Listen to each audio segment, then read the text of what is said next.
ko nasa Japan tayo.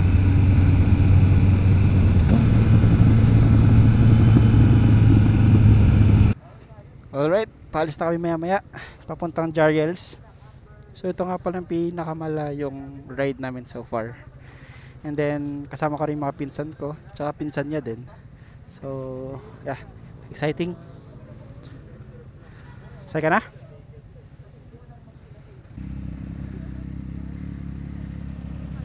So ayun nga no, first time natin mag-ride ng may kasama. So itong pinsan ng yung pinsan ng pinsan ko is yung gamit niya XSR 155. And then yung sa pinsan ko mismo yung nasa unahan, Kimco. Kasi hindi ko sure kung anong model. So yun, tapos papunta kaming Jariels. Nasa 40 kilometers from here ata, from Shell Boso-Boso. So yun, exciting. So since first time natin sila kasabay, hindi ko lang sure kung chill ride tong mga to. Kasi sabi nila pag sinabi yung chill ride, sobrang bilis daw eh. Pabaliktaran, so ewan ko lang. NANI? So mukhang hindi.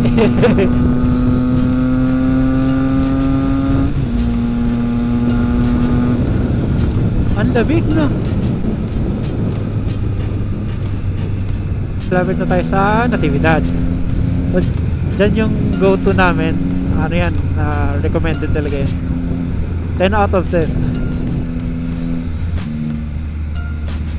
BNK, masarap din dyan. Gusto ko rin dyan. Ikaw ba? Gusto mo dyan? Hindi mo siya ako dyan. Masarap ko yun ang budbud nila. So ito na yung pinakamalayo namin napuntahan dito sa Tanay. Ito, Sinag Cafe. Okay din dyan. Siguro mga yung food nila nasa 9 over 10. Sarap din. So kung may reco nga pala kayo sa mga restaurant dito sa Tanay, o kahit saan, comment lang kayo para mapuntahan namin next time. Kasi naubusan ako ng idea kung saan pupunta. Pero siguro next time Batangas? Siguro. Para medyo malayo-layo din.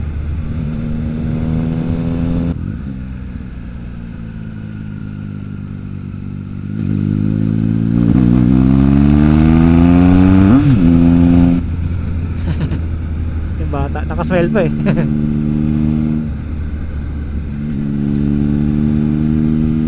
Paano mo naman hindi pagbibigyan yung mga ganon bata tas nakasmile?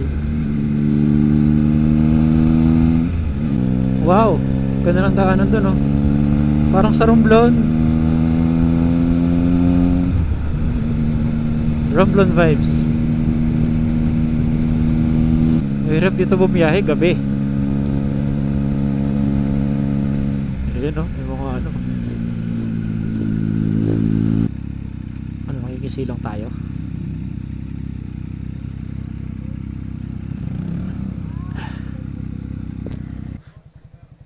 Uy, may sito. So nag-stop over muna kami dito. Nagkape muna. So ngayon huminto na rin naman. So tutuloy na kami. Alright, basta kami. Mali no. Yan eh. Panapon.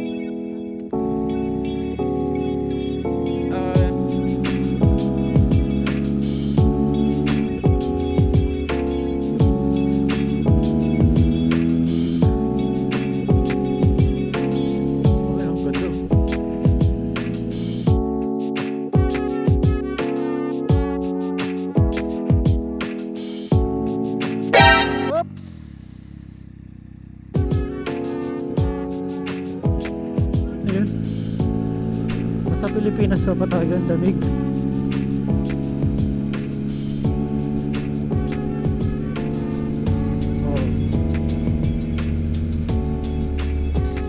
Ay grabe. What?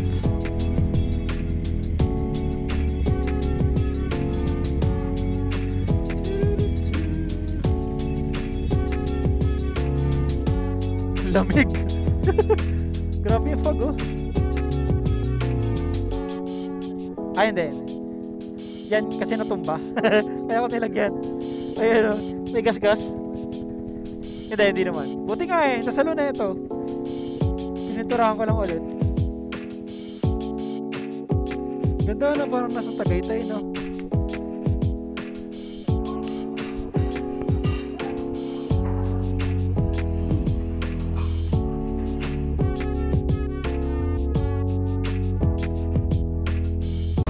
So ito, ride out na kami. Pinag-iisipan ba namin kung magtutuloy pa ba kami sa Quezon, pero ang lamig. So tinuloy na namin kasi okay na rin naman yung weather. Nakisama na rin naman so far. So ayun, Jariel's Peak. Okay naman yung food. May ano lang daw, may medyo weird lang na menu sila. Meron silang deer, ano yun? Deer silog tsaka rabbit silog. Pero hindi na namin tinry kasi medyo sketchy. Ewan ko lang kung masarap. Feeling ko naman masarap. Wait lang, habulin ko na yung dalawa.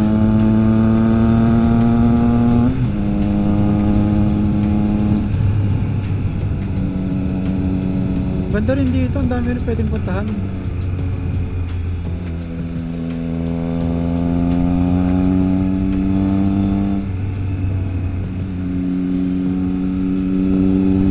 Okay dito ah. Wow, ang ganda ng fogs.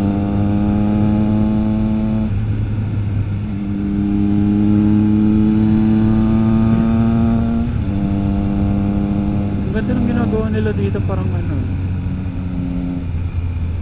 Uy.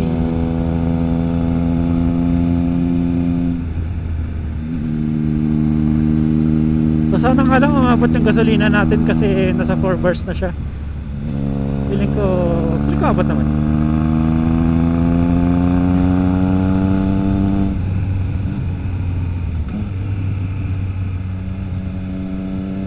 Wow, ang ganda. Feeling ko nasa Japan tayo.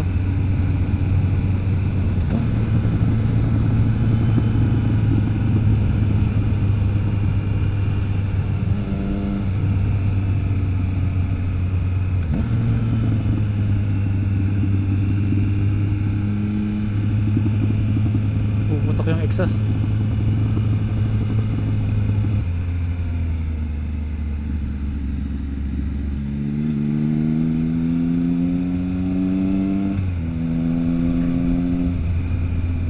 Hinintay tayo ni kuya. Sabi lang hihina naman ng mga to.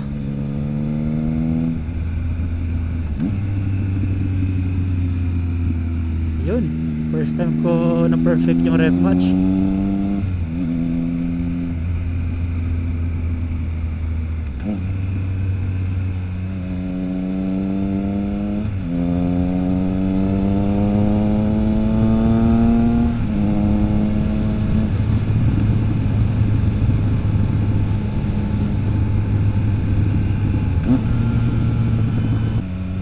Just in time natin natutunan yung rev match ah.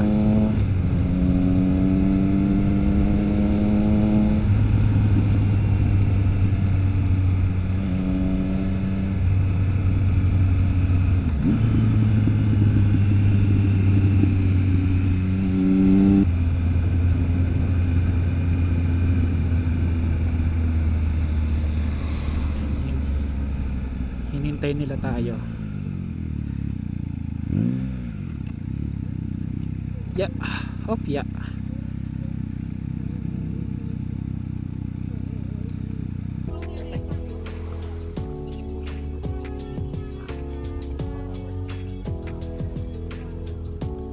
Alright, so pauwi na kami. And then nagpalit muna kami ng motor ng pinsan ko. So yung motor niya nga pala is Kymco, I think KRV, Kymco KRV. First time ko mag-drive ng scooter sa labas ng village. Exciting! So yung pa ako, ayan nakagato. So ano talaga, very passenger princess vibe.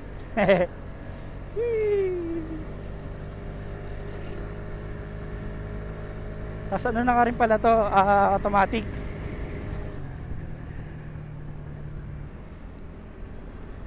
Yes. Ang pinaka napapansin ko dito yung ano niya, yung position niya. Ayun no, para ako naka monoblock. Pero sobrang smooth nung ano. Sobrang smooth ng ano niya, engine din tsaka ano, suspension. Sobrang komportable talaga.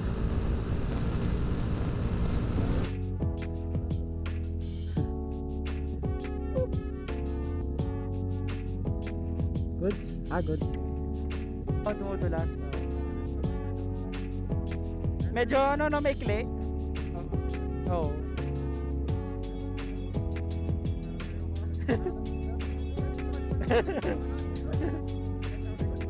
Wow. Kitang-kita mo yung cut off. Okay, so hihinto ulit kami sa may Jariels. Doon kami magpapalit ng motor ulit.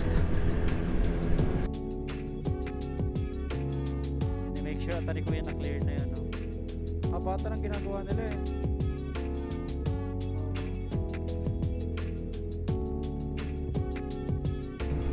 Next time na pagbalik natin dito, ano na rin, asphalto na rin yung kabila, ano.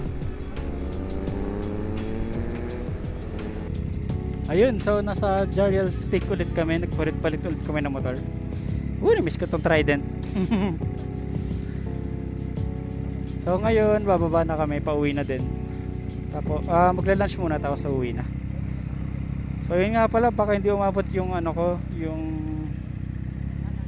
battery ko. So pag nalobat ako bigla, yun, so, thank you na lang sa mga umabot dito sa video. Sa ulitin na lang. Thank you. Shit, na-miss ko i-drive yung Trident. Parang ano, times 10 na confident ako dito. Oo, parang feel at home talaga ako. So yun guys, pauwi na rin kami. Sa mga umabot sa dulo na video, thank you ulit. So ayun lang, sa ulitin, and ride safe sa atin lahat.